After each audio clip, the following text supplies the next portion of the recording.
से। एक बार वृंदावन में एक संत थे, उस समय सोशल मीडिया नहीं था, फोन भी नहीं थे, उस समय की बात। उन संत का इतना प्रचार हो गया पूरे भारत में कि भैया वृंदावन में एक संत रहते हैं, उनका रूप, उनकी कुटिया, उनकी सेवा सब देखने लायक है। ऐसा लगता है कि कोई साक्षात ठाकुर जी का परम भक्त हो। चित्रकूट में एक महात्मा को उनका यश सुनाई दे गया। ध्यान से सुनिएगा, उस समय गाड़ी बस भी नहीं थी, तांगे चलते थे। तो चित्रकूट में किसी संत ने उनकी जब महिमा सुनी तो उन्होंने मन में सोचा कि भाई प्राण कब तक तन में रहेंगे, उससे पहले वृंदावन जाके इन महापुरुष का दर्शन कर लेना चाहिए।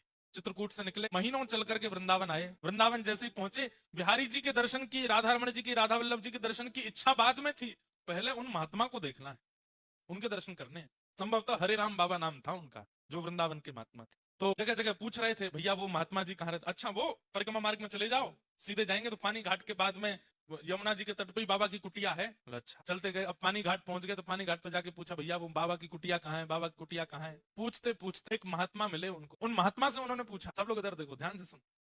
बोले भैया वो वृंदावन के एक महात्मा, उनकी कुटिया कहाँ है?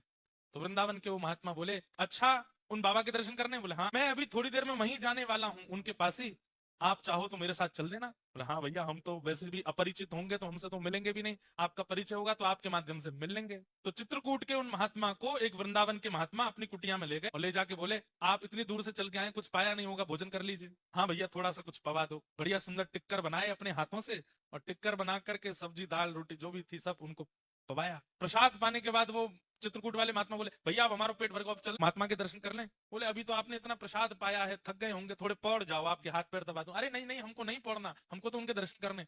अरे 10-15 मिनट में पौड़ जाओ।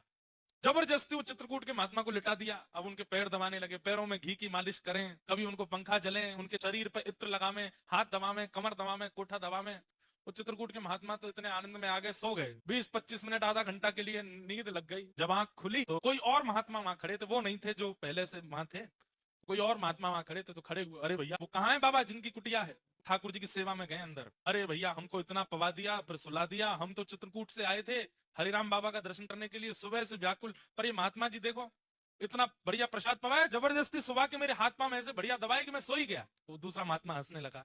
बोले आप जिनकी कुटिया में बैठे हैं और जिनके हाथ से प्रसाद पाए, जिनके हाथ से सेवा कराएं, यही हरिराम बाबा हैं। इतनी देर से जो आपकी सेवा कर रहे हैं, ये वही महात्मा है जिनके दर्शन को आप आए हो। तो चित्रकूट के महात्मा इतने व्याकुल हो गए, चरणों में गिर गए।